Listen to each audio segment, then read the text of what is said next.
नमस्कार, स्वागत है आप सभी का आज की क्लास में। आज हम चंद्रमा का टॉपिक शुरू करने जा रहे हैं। चंद्रमा का टॉपिक बहुत ज्यादा महत्वपूर्ण है क्योंकि चंद्रमा हमारे मन के कारक हैं, हमारी माता के कारक हैं, जिनकी शुभ और अशुभ स्थिति के द्वारा हम समझ सकते हैं कि जीवन में कितनी खुशी हमें मिलने वाली है और हमारी माता की सेहत, उनसे हमारे संबंध, इन सब बातों के बारे में हम इजिली जान सकते हैं। अब चंद्रमा कुंडली के 12 हाउसेस में किस तरह का शुभ और अशुभ प्रभाव देंगे, इसके बारे में हम समझेंगे। इससे पहले हम कुंडली के 2 सर्वाधिक महत्वपूर्ण ग्रह बृहस्पति, जो सभी ग्रहों के गुरु हैं, और सूर्यदेव, जो सभी ग्रहों के राजा हैं। तो राजा और गुरु, इन दोनों के कुंडली के 12 हाउसेस के अंदर कब वो शुभ फल देते हैं और कब वो अशुभ फल देते हैं, कौन से ऐसे रूल हैं जिन्हें अप्लाई करने के बाद हम इजिली चेक कर सकते हैं कि हमारी कुंडली में सूर्य और गुरु ये अच्छी कंडीशन में है या खराब कंडीशन में है, और उनके लिए क्या प्रिकॉशन बताई गई है कि उन प्रिकॉशन को फॉलो करके हम लोग उन चीजों को ठीक रख सकते हैं, उन घरों को ठीक रख सकते हैं, या अगर ज्यादा खराब कंडीशन में है तो कौन सी ऐसी रेमेडी है जिनके द्वारा उन्हें ठीक किया जा सकता है। इसके बाद हमने लास्ट वीडियो में जो चर्चा की थी वो करी थी आपका कुंडली के 9 प्लैनेट हैं, उनकी स्टैंडर्ड रेमेडी जो राज किताब में बताई गई है उसके बारे में। ये रेमेडी बेसिकली तब बताई गई है जब आप कई उपाय कर चुके हो और आपको लाभ ना मिल रहा हो, तब तुरंत असर देखने के लिए, शीघ्र फल के लिए ये उपाय बताए गए हैं। पर इन उपाय को करने से पहले आपको ग्रहों की प्रॉपर कंडीशन को समझ लेना बहुत जरूरी है, क्योंकि ये उपाय तभी करने चाहिए जब आपको कुंडली को एनालाइज नहीं किया हो या आपके पास अपनी हॉरोस्कोप नहीं है। पर जो लक्षण आपको वीडियो बताए गए थे, क्योंकि जब हमने वीडियो बनाई थी लास्ट उपाय वाली, तो उसमें सभी ग्रहों के खराब कंडीशन के जो लक्षण हैं, जो सिम्टम्स हैं, वो बताए थे कि इन कंडीशन में ये ग्रह आपको खराब फल दे रहे हैं, तब आपने ये उपाय करने हैं। तो अगर वो आपको सिम्टम्स दिखाई देते हैं तो वो उपाय आपने तब करने हैं। और निश्चित तौर पर ये उपाय जो आपको बताए गए थे ये शीघ्र फल देते हैं, ये आप करके देखेंगे तो आपको समझ में आ जाएगा। ये उपाय के लिए जब लास्ट वीडियो बताया था तो एक बात हम बताना भूल गए थे कि अगर आपके परिवार में कोई व्यक्ति इनमें से किसी कंडीशन को फेस कर रहा है और ये उपाय उसके लिए करने की जरूरत पड़ती है और वो व्यक्ति खुद नहीं कर सकता, तो उसका कोई ब्लड रिलेटिव, खून का रिश्तेदार ये उपाय कर सकता है। जैसे माँ बाप के लिए उनके बच्चे कर सकते हैं और बच्चों के लिए उनके माँ बाप कर सकते हैं, ये बहन भाई एक दूसरे के लिए कर सकते हैं, इस तरह। तो आज हम बात करेंगे चंद्रमा के फर्स्ट हाउस के बारे में। लगन भाव, जो कुंडली का तख्त स्थान है, राजा की गद्दी है, वहां पे चंद्रमा, जिसे आपका सभी ग्रहों की माता कहा गया है, तो चंद्रमा कुंडली के फर्स्ट हाउस में किस तरह का शुभ और अशुभ प्रभाव देंगे। सामान्यतः बहुत ज्यादा शुभ कहा गया है। इससे पहले जैसे कि हम हर प्लैनेट के कुंडली के फर्स्ट हाउस के बारे में बताते हैं, तो उस प्लैनेट की जो बेसिक इंफॉर्मेशन है, जिन चीजों के वो कारक हैं, उसकी जानकारी देते हैं। तो सबसे पहले हम समझते हैं कि चंद्रमा किन चीजों के कारक हैं। अब देखिए, चंद्रमा जो है वो देवता उनके कौन है? शिव जी। शिव जी की पूजा करने से कुंडली के अंदर चंद्रमा स्ट्रॉन्ग होते हैं, ठीक होते हैं। गुण क्या है? माता, पानी, दूध, मन की शांति। धातु, मेटल क्या है? चांदी, मोती। अंग, हमारी बॉडी में कौन सा अंग इसको करता है? दिल। चेहरे का अंग, चेहरे का बायां हिस्सा, हमारा फेस है, उसका बायां हिस्सा जो है वो चंद्रमा का है, और दायां सूरज का बताया था। पशु, घोड़ा या घोड़ी। वृक्ष, पोस्त का हरा पौधा, दूध वाला, जब तक उसमें दूध रहे, तो ये पोस्त का जो पौधा होता है जिसमें दूध होता है, वो चंद्रमा का प्रतीक माना गया है। उचके, सेकेंड हाउस में चंद्रमा उचके होते हैं, क्योंकि कालपुरुष कुंडली के हिसाब से यहाँ पे 2 नंबर की राशि आती है। और मालिक, 4th हाउस, जो हमारा सुख भाव है, चौथा घर, इसे सुख भाव कहते हैं, माता का घर कहते हैं। यहाँ पे चंद्रमा का खुद का अपना घर है और घर के कारक भी हैं। मित्र कौन से हैं? सूर्य, बुध। अब बुध जो है बेसिकली चंद्रमा के शत्रु माने गए हैं, क्योंकि बुध चंद्रमा से शत्रुता रखते हैं, पर चंद्रमा बुध से नहीं रखता। केतु से इन्हें ग्रहण लगता है। केतु अगर दृष्टि से, युति से चंद्रमा के साथ है तो चंद्रमा को ग्रहण लगा देता है, तो ये काफी खराब कंडीशन है, इस पर चर्चा करेंगे। राहु से मध्यम, यानी कि राहु के साथ जो है राहु शांत रहेगा और चंद्रमा का फल भी जो है वो न्यूट्रल रहेगा। बृहस्पति मंगल भी इनके मित्र हैं, पर एक दो कंडीशन में मंगल जो है वो चंद्रमा के फल को खराब करते हैं। जब मंगल मित्र होते हुए भी चंद्रमा के घर में बैठ जाते हैं, क्योंकि चंद्रमा क्या है, जल, और मंगल है आग। तो फोर्थ हाउस में जब मंगल आते हैं तो चंद्रमा को बुरी तरह खराब कर देते हैं। इसलिए मंगल जो है कुछ कंडीशन में मित्र हैं, वैसे इन्हें सम की कैटेगरी में रखा गया है, ना मित्र और ना शत्रु। अब कुंडली के 12 हाउसेस के अंदर जैसे कि हम बताते हैं कि किन हाउसेस के अंदर सामान्यतः कोई प्लैनेट शुभ फल देता है और कुछ कंडीशन में बैड फल देता है। अब बैड हाउसेस कौन से हैं? 6, 8, 10, 11, 12, छठा घर, 8वां घर, 10वां घर, 11वां घर, 12वां घर। ये आपका 5 घर जो हैं खराब माने गए हैं चंद्रमा के लिए। इन घर के अंदर के चंद्रमा का प्लेसमेंट है तो कुछ चीजों की हिदायत दी गई है, प्रिकॉशन बताई गई है, तो उन सबके बारे में चर्चा करेंगे। तो आइए सबसे पहले समझते हैं कि चंद्रमा के फर्स्ट हाउस के बारे में क्या लिखा गया है। फर्स्ट हाउस के लिए क्या लिखा है? माता जिंदा होने तक जर व दौलत खालिस दूध। जब तक जिसके फर्स्ट हाउस में चंद्रमा है उसकी माता जब तक जिंदा रहेगी उसे किसी तरह की किसी चीज की कमी नहीं होने वाली जिंदगी में। स्पेशली धन के संबंध में किसी प्रकार की कोई दिक्कत नहीं आएगी, बहुत पैसा कमाएगा और उसे अपनी माता के अकॉर्डिंग सारे काम करने चाहिए, माता की आज्ञा मानना चाहिए, माता से आशीर्वाद लेना चाहिए, माता को खुश रखना चाहिए। जितना वो सब काम करेगा उसकी धन दौलत बढ़ती जाएगी। अब नेक हालत में चंद्रमा के कुछ पॉइंट बताए गए हैं। क्या है? लंबी उम्र का मालिक और राज दरबार सम्मान और सफलता प्राप्त करेगा। ऐसा व्यक्ति जिसके फर्स्ट हाउस में चंद्रमा है, ऐसे व्यक्ति की अमूमन उम्र 90 साल तक बताई गई है और वो राज दरबार से सम्मान प्राप्त करता है, सफलता प्राप्त करता है, क्योंकि फर्स्ट हाउस के अंदर सूर्य उच्च के होते हैं और जो चंद्रमा के परम मित्र हैं, तो सूर्य का भी यहाँ पे चंद्रमा को सपोर्ट मिलता है। तो ऐसा व्यक्ति सरकार से लाभ प्राप्त करता है, सम्मान प्राप्त करता है और उम्र भी उसकी लंबी होती है। 28 साल उम्र से पहले या 28 साल उम्र में अपने पैसों से अपनी या खून के रिश्तेदार की शादी में पैसा लगाए तो चंद्रमा और औलाद के लिए अशुभ फल। अगर ऐसा व्यक्ति जिसके फर्स्ट हाउस में चंद्रमा है वो 28 साल की उम्र या उससे पहले, 28 साल की उम्र में या उससे पहले अपनी खुद की या अपने किसी ब्लड रिलेटिव की शादी में पैसा लगाए तो ये उसके लिए बहुत ज्यादा अशुभ फल देगा और इसका अशुभ फल उसके साथ ही उसकी विशेष तौर पर औलाद पे पड़ेगा। तो ऐसे व्यक्ति को जिसके फर्स्ट हाउस में चंद्रमा है जो यहाँ बहुत शुभ फल देते हैं, ये प्रिकॉशन बताई गई है कि अपने किसी भी ब्लड रिलेटिव की या अपनी शादी में पैसा नहीं लगाना है 28 साल की उम्र में या 28 साल की उम्र से पहले। 24 साल या उससे पहले अपनी कमाई से मकान बनाए या लड़का पैदा हो तो बहुत अशुभ। ऐसा व्यक्ति अगर 24 साल की उम्र से पहले कमाना शुरू कर देता है तो वो 24 साल की उम्र से पहले या 24 साल की उम्र में मकान, विशेष तौर पर मकान नहीं बनाना है। अगर वो बनाता है या उसकी शादी 24 साल से पहले मनाई की गई है कि 24 साल से पहले शादी नहीं करनी है, शादी कर लेता है और उसके बाद अगर लड़का भी हो जाता है तो ये चंद्रमा के फल को बहुत बुरी तरह खराब कर देगा, जिसका असर उसके धन दौलत पे पड़ेगा और उसकी माता की सेहत पर भी बुरे प्रभाव देखने को मिलेंगे। चांदी गिलास में दूध पीना बहुत शुभ। अब जिसके फर्स्ट हाउस में चंद्रमा है, चंद्रमा यहाँ पे बहुत ज्यादा शक्तिशाली है क्योंकि वो अपने मित्र ग्रह मंगल, फर्स्ट हाउस जिसके मालिक मंगल है और सूर्य उच्च के होते हैं, इस घर में निश्चित तौर पे बहुत शुभ फल देता है।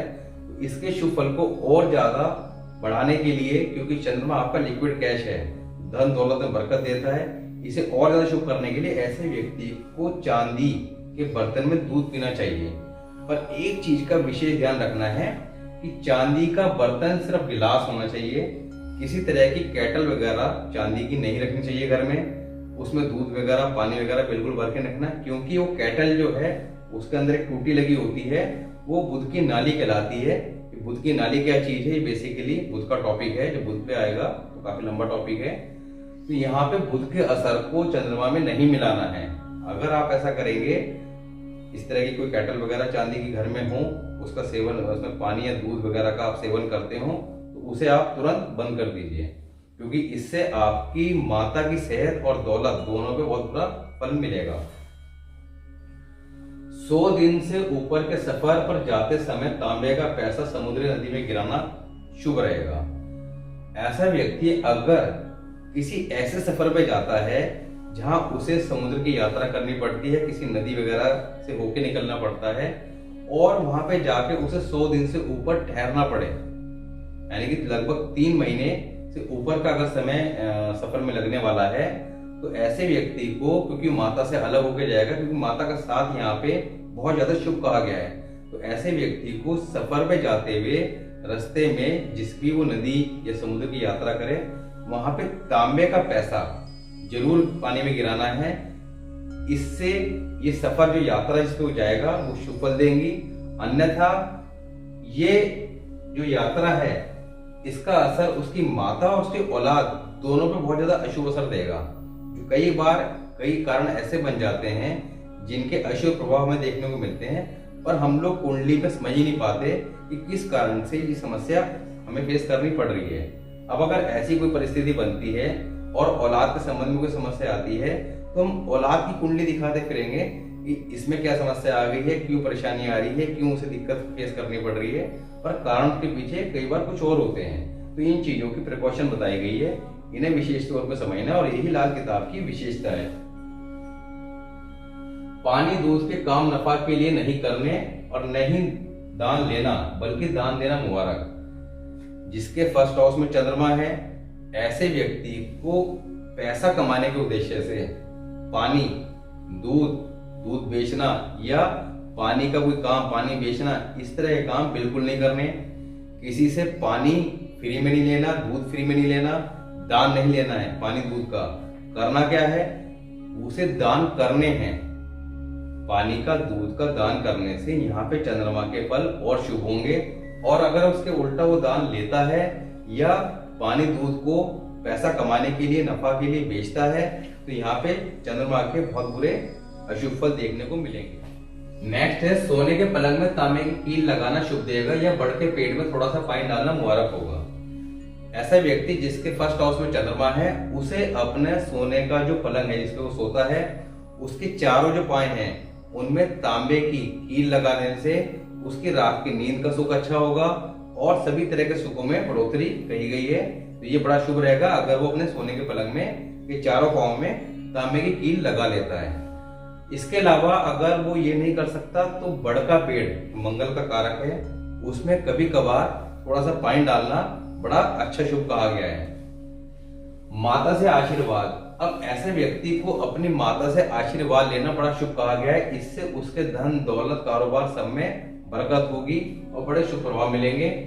माता से चांदी चावल ले लें। देखिए यहाँ पे माता से चांदी चावल लेने के पीछे क्या कारण कहा गया है। ऐसा व्यक्ति जिसके फर्स्ट हाउस में चंद्रमा है, कहा गया कि जब तक उसकी माता जिंदा रहेगी, माता से संबंध वो बना के रखेगा, अच्छे रखेगा, मधुर रखेगा, निश्चित तौर पे उसे जीवन में किसी प्रकार के सुख की कमी नहीं होने वाली। क्योंकि चंद्रमा हमारे सुख का कारक है, खुशी का कारक है। वो खुश मिजाज होगा, सारे सुख उसके पास होंगे, धन, दौलत, कारोबार सब कुछ अच्छा।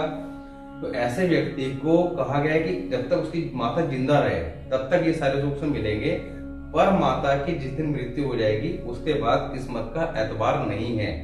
अब ऐसे में माता के मरने से पहले ऐसे व्यक्ति को अपनी माता से आशीर्वाद के तौर पर चांदी की डब्बी, चांदी की चकोर डब्बी लेने, उसमें वो चावल डाल के माता से आशीर्वाद के तौर पर लेके जिंदगी भर उसे अपने पास रखे। तो ऐसे में माता साथ ना होते हुए भी माता का आशीर्वाद ऐसे व्यक्ति के साथ रहेगा और माता के जाने के बाद जो उसे किस्मत के संबंध में दिक्कतें आने वाली थी, ऐसी दिक्कतें उसे नहीं आएंगी, उसके कारोबार में बरकत बनी रहेगी। तो ये बहुत ज्यादा जरूरी कहा गया है, ऐसे व्यक्ति को अपनी माता से चांदी और चावल डब्बी के अंदर लेकर रखना बड़ा शुभ रहेगा। 24 से 27 साल की उम्र में सफर से आकर माता के चरण छू लेना, मंगल की आशा लाल पत्थर गुड़ मिट्टी में दबाना। अब ऐसा व्यक्ति के लिए कहा गया है कि 24 से 27 साल की उम्र में अगर वो किसी सफर पे जाता है तो आके उसे माँ के चरण छू के आशीर्वाद लेना बहुत जरूरी है। अन्यथा इसका अशुभ प्रभाव उसकी माता की सेहत पे पड़ेगा और इवन कहा गया है कि माता की सेहत बहुत ज्यादा खराब हो सकती है और मंदी भी हो सकती है और मृत्यु भी हो सकती है। अब बेसिकली ये सब चीजें जो है वो देखने में कुछ सामान्य सी लगती हैं, अजीब से लगती हैं, पर इनके जब इफेक्ट आते हैं तो आदमी को जीवन में पता ही नहीं लगता कि किस कारण से समस्या आ रही है। पर आप अगर इन चीजों को समझते हैं तो ये प्रिकॉशन लेने में कोई बुराई नहीं है कि 24-27 साल की उम्र में अगर आप सफर पे जाते हैं, आपके माँ के चरण छू लें और किसी कारण से चरण अगर नहीं छू पाते हैं, नहीं ध्यान रहता है, बाद में आता है याद, तो मंगल की आशा चीजें, आशा मीन्स चीजें क्या है, लाल पत्थर या गुड़, इसे मिट्टी में दबा देने से जो माँ की सेहत पर अशुभ प्रभाव आ रहा होगा वो दूर हो जाएगा। तो ये यहाँ पे उपाय बताया गया है। सूरज प्लस मंगल या बृहस्पति 4th हाउस में, 10th हाउस में, 4th हाउस में या 10th हाउस में सूर्य प्लस मंगल हो या बृहस्पति हो 4th हाउस में, 10th हाउस में, चंद्रमा एक के समय, समंदर के सफर से मोती पैदा हो, ऐसा व्यक्ति अगर समुद्री यात्राओं से कोई कारोबार करता है तो निश्चित तौर पर उससे बहुत ज्यादा धन लाभ होता है, ये कहा गया है। चंद्रमा कायम हो, अगर कुंडली के अंदर चंद्रमा 1st हाउस में है और अच्छी कंडीशन में है, 4th हाउस में कोई भी पापी ग्रह नहीं है, चंद्रमा पे किसी पापी ग्रह का इफेक्ट नहीं आ रहा है, चंद्रमा अच्छी कंडीशन में है, तो यहाँ पे कहा गया है कि जल्दी जायदाद मिले, ऐसे व्यक्ति को अपनी विरासत की जो जायदाद होती है, जल्दी जायदाद वो जरूर मिलती है। इवन उसे दूसरों की जो संपत्ति है वो मिलने की भी संभावना रहती है। और ऐसे व्यक्ति के पास कहा गया है कि कोई व्यक्ति अपनी अमानत कोई चीज अगर रख के जाता है कि बाद में आके ले लूंगा, ये गिरवी रख के जाता है, तो वो वापस नहीं लेने आता, ऐसा भी देखा गया है। बृहस्पति 4 और शनि 10, बृहस्पति अगर 4th हाउस में और शनि 10वें घर में हो, चंद्रमा एक के समय, हर किसी सवारी का सुख होगा, धन दौलत, यानी कि बहुत अच्छी कंडीशन है, हर तरह की सवारी का सुख कहा गया है और धन दौलत कही गई है, कुल मिलाकर बहुत अच्छी कंडीशन है। 7-8 उम्दा, 7वां घर और 8वां घर उम्दा, उम्दा कब होगा, जब 7वें घर में और 8वें घर में चंद्रमा के मित्र ग्रह होंगे, सूरज मंगल और बृहस्पति, इनमें से कोई एक हो तो ये 7 और 8वां घर उम्दा कहा जाएगा। जली हुई रेत भी दौलत देगी, यानी कि ऐसे व्यक्ति किसी भी काम में, जली हुई रेत भी दौलत देगी का अर्थ है किसी भी काम में वो हाथ डालेगा तो वहां भी मुनाफा कमा लेगा। शुक्र 7 में, शुक्र अगर 7वें घर में आ जाए तब कहा गया है सास बहू या माँ बेटी की तरह उत्तम। सामान्यतः घरों में देखने को मिलता है कि सास और बहू के कहीं ना कहीं टकराव देखने को मिलता है। इसके पीछे कारण क्या है कि चंद्रमा क्या है, आपकी माता कारक, और शुक्र क्या है, पत्नियां कारक, और चंद्रमा और शुक्र आपस में क्या है, शत्रु। तो ये टकराव देखने को इसलिए मिलता है घरों में कि पत्नी की और माँ की जो नहीं बनती है, उसके पीछे कारण यही कहा गया है। पर कुछ घर, हालांकि ये संख्या परसेंटेज बहुत कम है, कुछ घर ऐसे भी हैं जहाँ पे पत्नी की और सास की, यानी कि माँ की और पत्नी की बहुत अच्छी ट्यूनिंग देखने को मिलती है, माँ बेटी की तरह। वो कब है, वो इसी कंडीशन में आती है कि चंद्रमा जैसे 1st हाउस में और शुक्र 7वें घर में है, या कुंडली के अंदर कहीं भी ये साथी ग्रह हो रहे हैं। साथी ग्रह का मतलब है कि जब एक दूसरे घर में अदल बदल के बैठ जाते हैं, ये मैं पहले आपको डिस्कस कर चुका हूँ साथी ग्रह क्या है, ग्रामर का टॉपिक है। एक दूसरे घर में जब अदल बदल के बैठ जाते हैं कोई ग्रह, तो बेशक आपस में शत्रु हो पर एक दूसरे को सपोर्ट करते हैं। तो ये जब कंडीशन बनती है तो ये अपनी शत्रुता खो देते हैं और मित्र बन जाते हैं। यहाँ पे चंद्रमा 1 और 7वें घर में शुक्र के समय सास और बहू के संबंध माँ बेटी की तरह कहे गए हैं। पर यहाँ पे औलाद के लिए मंदा असर कहा गया है। सास बहू के संबंध तो अच्छे होंगे पर औलाद के लिए, उस व्यक्ति खुद की औलाद के लिए जो है बुरा फल कहा गया है। यहाँ पे क्या कहा गया कि जिस दिन शादी हो, यहाँ पर रेमेडी क्या करनी है, अगर ये कंडीशन आती है तो सास के और पत्नी के हिसाब से तो बहुत अच्छी है, पर औलाद के मंदे असर देखने को मिलेंगे। या तो औलाद के होने में दिक्कत आएगी, या औलाद हो जाएगी तो उसकी बीमारी वगैरह के संबंध में परेशानी देखने को मिलेगी। ऐसे में जिस दिन शादी हो उस दिन से घर में कुत्ता पालना यहाँ पे औलाद के मंदे असर को दूर करेगा। शुक्र प्लस बुध या मंगल बुध 7 में, 7वें घर में शुक्र और बुध का कॉम्बिनेशन हो या मंगल और बुध का कॉम्बिनेशन हो, तब क्या कहा गया है, सूखी रेत भी मिट्टी खांड, यानी कि सूखी रेत भी मिट्टी खांड का अर्थ है कि हर काम में मुनाफा, जरा से काम में भी किसी में हाथ डालेंगे तो बहुत ज्यादा धन कमाएगा, इस तरह की बात कही गई है, बहुत शुभ फल है। पर 8वां घर अगर मंदा हो, अगर 7वें घर में शुक्र बुध या मंगल बुध हो तो ठीक है, पर अगर आठवां घर मंदा हो, मंदा कब होगा? जब इसमें राहु, केतु या शनि बैठे हुए हों, उस कंडीशन में इसके उल्टा असर, यानी कि मीठी खांड भी सूखी रेत, यानी कि जिस काम में भी हाथ डालेगा उसी काम में नुकसान ही नुकसान उठाएगा, बहुत ज्यादा खराब स्थिति बन जाएगी। बुध 7वें घर में, बुध अगर 7वें घर में बैठे हैं तब क्या कहा गया है? ऐसे व्यक्ति की सामान्यतः अकल जो है, बुद्धि जो है वो कम काम करती है, कम बुद्धि का कहा गया है, पर फिर भी धन दौलत उसके पास काफी होगी और यात्राओं से, सरकारी कामों से, सरकारी काम से संबंधित कोई यात्रा करता है तो निश्चित तौर पे वो धन खूब कमाता है, धन की कंडीशन से बहुत अच्छा है। पर फिर भी ऐसे व्यक्ति की जो बुद्धि है वो बहुत ज्यादा अच्छी नहीं कही गई है, बुद्धि के संबंध में अशुभ प्रभाव मिलता है, क्योंकि लगन भाव से दृष्टि आती है बुध पे और बुध के फल जो है वो खराब होते हैं। बुध हमारे बुद्धि के कारक है, पर 7वें घर में बुध जो है खुद अपना फल अच्छा देते हैं, तो यहाँ पे व्यापार के संबंध में फल अच्छे मिलेंगे, धन अच्छा कमाएगा, पर बुद्धि कम होगी, ऐसा कहा गया है। अब बात करते हैं अशुभ हालत के बारे में। मंदी हालत में क्या लिखा है? शत्रु ग्रह के काम या उनके रिश्तेदारों के संबंधित काम। अब शत्रु ग्रह राहु, केतु और शनि ये चंद्रमा के शत्रु हैं, यानी कि राहु के काम क्या है? इलेक्ट्रॉनिक के काम, बिजली के काम या कोयले इत्यादि के काम, शनि के मशीनरी वगैरह के काम या इनके रिश्तेदार। राहु हमारे ससुराल के कारक हैं, तो ससुराल के साथ मिलकर कोई काम नहीं करना। केतु हमारा बेटा है, तो बेटे के साथ मिलकर काम नहीं करना। और शनि क्या है? हमारे चाचा है, तो चाचा के साथ। तो इन तीनों ही जो रिश्तेदार हैं इनके साथ मिलकर कोई भी काम नहीं करना है, अगर वो करेगा तो उसे नुकसान उठाना पड़ेगा। यहाँ पे इस चीज की हिदायत दी गई है।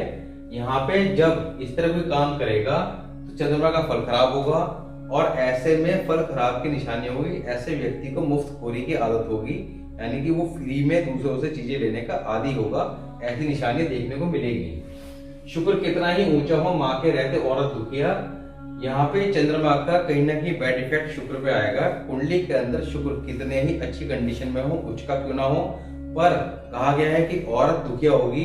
अब यहाँ पे अगर चंद्रमा 1 में है और पत्नी के संबंध में किसी तरह की कोई परेशानी देखने को मिलती है तो आपने रेमेडी क्या करनी है? आपने कुदरती पानी, नेचुरल वाटर, यानी कि बरसात का पानी को स्टोर करके घर में रखना है किसी बर्तन में परमानेंटली। और इसके अलावा चांदी और चावल, ये भी चंद्रमा की कारक चीजें हैं, इनको घर में रखना है। और इसके अलावा जो बूढ़ी औरतें हैं उनका आशीर्वाद ऐसे व्यक्ति को हमेशा लेते रहना चाहिए। उनका आशीर्वाद माता के आशीर्वाद के समान ही फल देगा, शुभ फल देगा। तो ये यहाँ पे चंद्रमा के जो बुरे प्रभाव है उनसे बचाएगा। सोया हुआ चंद्र को जगा लेना। अब यहाँ पे अगर चंद्रमा फर्स्ट हाउस में है और 7वां घर खाली है तो चंद्रमा सोया हुआ कहलाएगा। अब चंद्रमा जो है, ग्रह कब सोए होते हैं, कैसे उन्हें जगाना है, ये कब वो अपने आप जाग जाते हैं, ये अलग टॉपिक है ग्रामर का, ये आपको अलग से कराया जाएगा। यहाँ पे आप समझिए कि चंद्रमा अगर फर्स्ट हाउस में है और 7वां घर खाली है तो चंद्रमा सोया हुआ है। अब इस सोए हुए चंद्रमा को 24 साल की उम्र में, जब चंद्रमा की एज है, हर ग्रह की अपनी एक एज बताई गई है, तो 24 साल की जो उम्र है वो चंद्रमा की अपनी एक एज है, उसमें चंद्रमा अपने आप जाग जाता है। पर यहाँ पे चंद्रमा को अपने आप नहीं जागने देना है, उससे पहले उसे जगा लेना है। अब जगह कैसे लेना है कि 7वें घर के अंदर आपने शुक्र को स्थापित करना है। अब वो कैसे करेंगे कि या तो 24 साल की उम्र से पहले आप शादी कर लें तो 7वां घर जाग जाएगा। इसके अलावा आप गाय की पालना करें, या तो घर में गाय रख लें तो 7वां घर जाग जाएगा, या गाय की सेवा करते रहें तो भी 7वां घर जाग जाएगा, या घर में कोई नौकरानी रखें, जैसे सुबह से रात तक के लिए हम लोग नौकरानी रखते हैं, इससे घर में कोई नौकरानी रखें तब भी 7वां घर जाग जाएगा। अगर आप फर्स्ट हाउस में चंद्रमा है और इसे जगाते नहीं हैं और 24वें साल में वो अपने आप जाग जाता है तो इसका जो बैड इफेक्ट आएगा वो उस व्यक्ति के 25वें साल में देखने को मिलेगा। 25वां साल बहुत ज्यादा मंदा कहा गया है, बहुत ज्यादा परेशानियां इस व्यक्ति को देखने को मिलेगी। तो यहाँ पे एक रेमेडी बताई गई है, अगर आप जगा नहीं पाते हैं, 25वें साल में किसी तरह की परेशानी आपको देखने को मिलती है, तो रेमेडी क्या है? यहाँ पे मंगल की मदद की गई है। सौंफ, सौंफ मंगली कारक है, या शहद, को आपने मिट्टी के अंदर दबाना। 25वें साल में जब आपको इस तरह की समस्या आए, किसी तरह की अपने काम धंधे किसी भी तरह की समस्या आ रही है, 25 साल मंदा जा रहा है, तो आपने ये रेमेडी करनी है। इससे जो अशुभ प्रभाव आपको मिल रहे हैं वो ठीक हो जाएंगे। सूर्य शनि 6 में, अब छठे घर में सूर्य और शनि आ जाए तो बहुत ज्यादा खराब कंडीशन है। कहा गया है कि बेहद गरीब ऐसे व्यक्ति मिट्टी के बर्तनों पर खाना बनाने को मजबूर हो जाता है। इतनी ज्यादा गरीबी की हालत कही गई है अगर चंद्रमा फर्स्ट हाउस में है और सूर्य शनि छठे घर में आ जाए। बृहस्पति 11वें घर में, अब चंद्रमा फर्स्ट के समय अगर बृहस्पति 11वें घर में है तो ऐसे व्यक्ति अगर गंदे प्रेम यानी कि बाहर अगर किसी इश्क वगैरह का ताल्लुकात रखता है तो ये उसकी किस्मत पे बहुत बुरा प्रभाव देगा और ऐसा व्यक्ति बर्बाद होता चला जाएगा। ऐसे में उसकी माता, उसकी दादी, उसकी सास और साथ तक के उसके भाई, इन सब पे मंदे असर मिलेंगे। यहाँ पे ऐसे व्यक्ति को इस चीज की हिदायत दी गई है कि उसे किसी तरह के बाहर गंदे प्रेम में नहीं पड़ना। अब चंद्रमा के साथ अगर शुक्र आ जाए, क्योंकि चंद्रमा और शुक्र आपस में क्या है, शत्रु में, दोनों इकट्ठे बैठ जाएं तो पत्नी की सेहत खराब, यानी कि शुक्र बर्बाद हो गया। चंद्रमा फर्स्ट हाउस में स्ट्रॉन्ग पोजीशन में है और शुक्र फर्स्ट हाउस में आके कमजोर पड़ जाता है, तो यहाँ पे इफेक्ट आएगा शुक्र पे, तो पत्नी की सेहत खराब और पत्नी को मानसिक बीमारी भी देखने को मिल सकती है। तो यहाँ पे चंद्रमा और शनि, अब चंद्रमा के साथ अगर शनि आ जाए तो भी खराब कंडीशन है। ऐसे व्यक्ति को मानसिक बीमारी हो सकती है, डिप्रेशन में देखने को मिल सकता है, उसका मन हमेशा परेशान रहेगा, क्योंकि शनि क्या है, दुख के कारण है और चंद्रमा हमारे खुशी के कारक है। तो शनि क्या है, काली स्याही, चंद्रमा क्या है, दूध। अब दूध के अंदर अगर एक बूंद काली स्याही मिला देंगे तो दूध के कलर को चेंज कर देगी, तो शनि का इफेक्ट जो है चंद्रमा पे ज्यादा पड़ेगा। यहाँ पे फल काफी खराब किया गया अगर चंद्रमा शनि की इकट्ठी युति देखने को मिलती है। चंद्रमा के साथ अगर केतु आ जाए तो चंद्रमा को ग्रहण लग जाएगा, जैसा कि आपको पता है कि केतु जो है चंद्रमा को ग्रहण लगाता है। अब यहाँ पे केतु का फल भी खराब होगा और चंद्रमा का भी, यानी कि माँ और बेटे दोनों दुखिया कहे गए हैं, तो ये काफी खराब हालत है। तो आज हमने बात करी चंद्रमा के फर्स्ट हाउस में उनकी बेसिक इन चीजों के कारक हैं, उनकी शुभ हालत के बारे में और उनकी अशुभ हालत के बारे में, और क्या प्रिकॉशन बताई गई है और किन रेमेडीज के द्वारा हम यहाँ बैठे चंद्रमा के शुभ फल प्राप्त कर सकते हैं। तो आज के टॉपिक में इतना ही, मिलते हैं नेक्स्ट वीडियो में। चंद्रमा सेकंड हाउस जहाँ पे 2 नंबर की राशि आती है कालपुरुष कुंडली के हिसाब से, और 2 नंबर में चंद्रमा कुछ का फल देते हैं, तो धन भाव है सेकंड हाउस, धन भाव, और साथ ही बृहस्पति जो चंद्रमा के परम मित्र हैं, इस घर के कारक है, धन के कारक हैं, वहां चंद्रमा किस तरह का शुभ प्रभाव देंगे, क्योंकि यहाँ पे चंद्रमा कुछ के हो जाते हैं और बहुत ही ज्यादा शुभ प्रभाव देने वाले हैं, पर कुछ कंडीशन में अशुभ प्रभाव भी दे सकते हैं। इन सब के बारे में चर्चा करेंगे, उनकी क्या रेमेडी, क्या प्रिकॉशन की जानी है, इसके बारे में चर्चा करेंगे। तो अगर आपने चैनल को सब्सक्राइब नहीं किया है तो सब्सक्राइब कर लीजिए। मिलते हैं नेक्स्ट वीडियो में। नमस्कार, धन्यवाद।